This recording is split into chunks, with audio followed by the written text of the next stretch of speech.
অতিকৈ গুৰুত্বপূৰ্ণ খবৰ গুৱাহাটীত অনুষ্ঠিত হ'ব লগা IPL মেচৰ টিকটৰ মূল্য ইতিমধ্যে ঘোষণা কৰা হৈছে 22টাকৈ ষ্টৰত আপুনি টিকটসমূহ ক্ৰয় কৰিব পাৰিব 500 টকাৰ প্ৰায় টিকটৰ মূল্য নিৰ্ধাৰণ কৰা হৈছে কোনটো ষ্টৰত আপুনি কিমান টিকটৰ মূল্য এই মুহূৰ্তত আমি জনাৰ চেষ্টা কৰিম অতিকৈ গুৰুত্বপূৰ্ণ খবৰ গুৱাহাটীত অনুষ্ঠিত হ'ব লগা IPLৰ টিকটৰ মূল্য ইতিমধ্যে নিৰ্ধাৰণ কৰা হৈছে 19 মেত অনুষ্ঠিত হ'বলগীয়া টিকটৰ মূল্য ঘোষণা কৰা হৈছে 500 টকাৰ প্ৰায় আৰম্ভ হ'ব টিকটৰ মূল্য 500 টকাৰ প্ৰায় টিকট ক্ৰয় কৰিব পাৰিব সৰ্বাধিক 9000 টকা হ'ব মূল্য কোনটো টিকটৰ মূল্য কিমান আমি এই মুহূৰ্তত সবিস্তাৰে জনোৱাৰ চেষ্টা কৰিম 22টাকৈ ষ্টৰত যেহেতু উপলব্ধ হ'ব IPLৰ টিকটসমূহ গুৱাহাটী বৰ্ষাপাৰা ষ্টেডিয়ামত 19 মে আৰু 15 মে দুদিনকৈ খেল অনুষ্ঠিত হ'ব বৰ্ষাপাৰা ষ্টেডিয়ামত অনুষ্ঠিত হ'বলগীয়া হাই ভল্টেজ মেচ কেইখনৰ টিকটৰ মূল্য ইতিমধ্যে ঘোষণা কৰা হৈছে গুৱাহাটীত অনুষ্ঠিত হ'বলগীয়া IPLৰ টিকটৰ মূল্য নিৰ্ধাৰণ কৰা হৈছে 19 মেত অনুষ্ঠিত হ'বলগীয়া টিকটৰ মূল্য ইতিমধ্যে নিৰ্ধাৰণ কৰিছে আৰু 500 টকাৰ প্ৰায় যেহেতু আৰম্ভ হ'ব টিকট আৰু 500 টকাৰ প্ৰায় গ্ৰাহকে দৰ্শকে টিকট ক্ৰয় কৰিব পাৰিব অতিকৈ গুৰুত্বপূৰ্ণ খবৰ বিগ ব্ৰেকিং নিউজ মুহূৰ্তত জনোৱাৰ চেষ্টা কৰিছো টিকটৰ মূল্যসমূহ ইতিমধ্যে ঘোষণা কৰা হৈছে বৰ্ষাপাৰা ষ্টেডিয়ামত 15 মে আৰু 19 মেত দুখনকৈ খেল অনুষ্ঠিত হ'ব আৰু 15 মে আৰু 19 মেত অনুষ্ঠিত হোৱা খেলসমূহৰ টিকটৰ মূল্য ইতিমধ্যে ঘোষণা কৰা হৈছে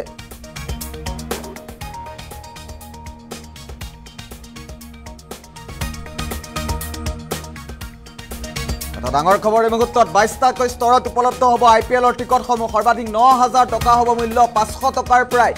টিকট ক্ৰয় কৰিব পাৰিব দৰ্শকে আৰু 500 টকাৰ প্ৰায় উপভোগ কৰিব পাৰিব IPLৰ হাই ভল্টেজ মেচ কেইখন 15 আৰু 19 মেত বৰ্ষাপাৰা ষ্টেডিয়ামত অনুষ্ঠিত হ'ব IPLৰ দুখনকৈ হাই ভল্টেজ মেচ আৰু দুখনকৈ হাই ভল্টেজ মেচ সন্দৰ্ভত ইতিমধ্যে টিকটৰ মূল্যসমূহ অৱগত কৰিছে কৰ্তৃপক্ষই আৰু কোনটো টিকটৰ মূল্য কিমান আমি এই মুহূৰ্তত জনাম কিন্তু তাৰ পূৰ্বে ডাঙৰ খবৰটো এই মুহূৰ্তত 500 টকাৰ পৰা আৰম্ভ হ'ব টিকট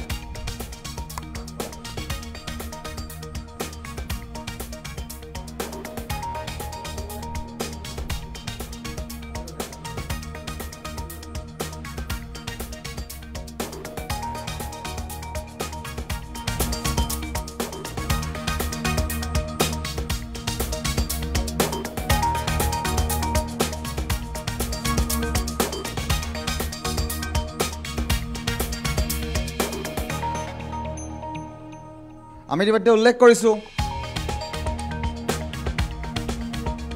ইতিমধ্যে উল্লেখ কৰিছো যেহেতু সৰ্বাধিক 9000 টকা মূল্য হ'ব টিকটৰ মূল্য হ'ব সৰ্বাধিক 9000 টকা 22টাকৈ ষ্টৰত উপলব্ধ হ'ব IPLৰ টিকটসমূহ 500 টকাৰ প্ৰায় দৰ্শকে উপভোগ কৰিব পাৰিব IPLৰ দুখনকৈ হাই ভল্টেজ মেচ 15 আৰু 19 তাৰিখে অনুষ্ঠিত হোৱা খেলখনৰ 22টাকৈ ষ্টৰত টিকটসমূহ ভাগ কৰা হৈছে কোন দিশৰ পৰা খেলসমূহ উপভোগ কৰিব পাৰিব গুৱাহাটীত অনুষ্ঠিত দুখনকৈ মেচ সন্দৰ্ভত ইতিমধ্যে IPLৰ কৰ্তৃপক্ষৰ তৰফৰ পৰা দুখনকৈ মেচ অনুষ্ঠিত হ'ব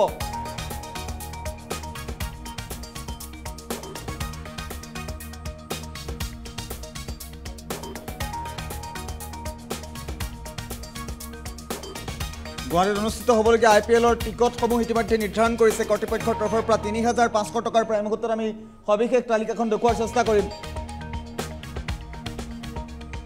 সৰ্বাধিক আমি 3500 টকাৰ পৰা টিকটসমূহ উপলব্ধ হ'ব আৰু 500 টকা পৰ্যন্ত সৰ্বনিম্ন 500 টকাৰ প্ৰায় খেলসমূহ লাভ কৰিব পাৰিব ছাত্ৰ ছাত্ৰীৰ বাবে বিশেষ কোটা আছে ইয়াত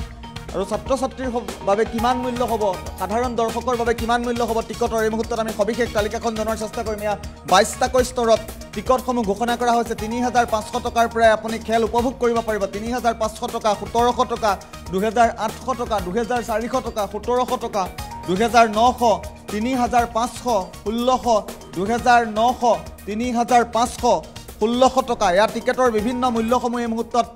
কৰ্তৃপক্ষৰ তৰফৰ পৰা ঘোষণা কৰা হৈছে 2800 টকাৰ পৰাও আপুনি খেল উপভোগ কৰিব পাৰিব 2300 টকাৰ পৰাও খেল উপভোগ কৰিব পাৰিব 1700 টকাৰ ভাগ আছে 2800 টকা 2300 টকা 1700 টকা 3500 6500 800 আৰু 9000 টকা সৰ্বাধিক 9000 টকালৈকে ইয়াত টিকটসমূহ দিয়া হৈছে আৰু সৰ্বাধিক 9000 টকাৰ পৰা সৰ্বনিম্ন 500 টকা মূল্যৰ টিকটত আপুনি খেল উপভোগ কৰিব পাৰিব কোন দিশৰ পৰা গ'লে আপুনি খেলসমূহ কোন দিশে উপভোগ কৰিব পাৰিব সেয়া উল্লেখ কৰিছে ক্ৰিকেট কৰ্তৃপক্ষৰ তৰফৰ পৰা 22টাকৈ স্তৰত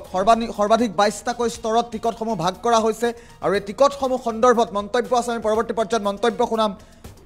কেইবাটাও খবৰ আছে মুহূৰ্তত নতুন খবৰসমূহ ফুল প্লেটত লোৱাৰ চেষ্টা কৰিম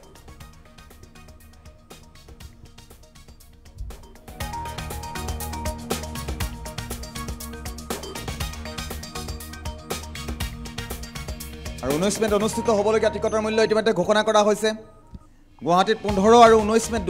দুখনকৈ IPLৰ হাই ভল্টেজ মেচ অনুষ্ঠিত হ'ব 500 টকাৰ পৰাই আপুনি আৰম্ভ হ'ব টিকটৰ মূল্য 500 টকাৰ পৰাই আপুনি ক্ৰিকেট উপভোগ কৰিব পাৰিব ছাত্ৰ ছাত্ৰীৰ বাবে সংৰক্ষিত আছে বিশেষ ব্যৱস্থা আৰু সৰ্বাধিক 9000 টকা হ'ব মূল্য মই ইতিমধ্যে উল্লেখ কৰিছোঁ ৰাজ্যবাসীৰ বাবে এটা ভাল খবৰ 22টাকৈ স্তৰত উপলব্ধ হ'ব IPLৰ টিকটসমূহ আৰু টিকটক লৈ এতিয়া ডাঙৰ ঘোষণা কৰিছে বৰ্ষাপাৰা ষ্টেডিয়ামত অনুষ্ঠিত হ'বলগীয়া হাই ভল্টেজ মেচখন সন্দৰ্ভতে মুহূৰ্ততে নতুন খবৰৰ মুহূৰ্তত জনাই আছোঁ 22টাকৈ স্তৰত আপুনি খেলখন উপভোগ কৰিব পাৰিব আৰু কোন দিশৰ পৰা গ'লে আপুনি কোন দিশত খেলখন উপভোগ কৰিব পাৰিব এয়া IPL কৰ্তৃপক্ষৰ তৰফৰ পৰা কিছু মুহূৰ্তৰ পূৰ্বে জনোৱা হৈছে